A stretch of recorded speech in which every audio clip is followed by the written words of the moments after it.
बार पहुंच चुकी है अब न्यू ठिकाने में।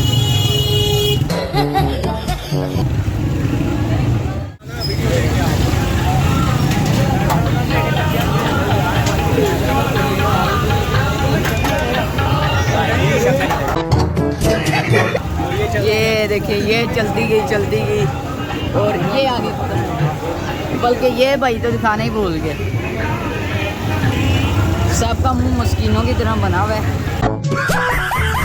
अंदर से अभी भी ये भूखे, हालांकि इन्होंने बहुत चीज़ें खा ली हैं। किस तरह उंगलियां खा रहे हैं।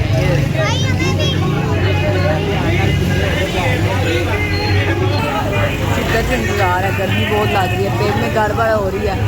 गरम मछली, ऊपर से गरम चाय और अब गरम चिप्स। अब बोतल वगैरह का कोई ठिकाना बनाना पड़ना है। ये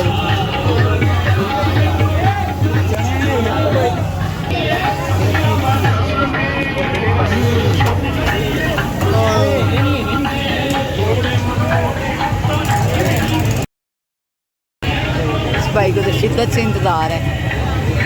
कैसा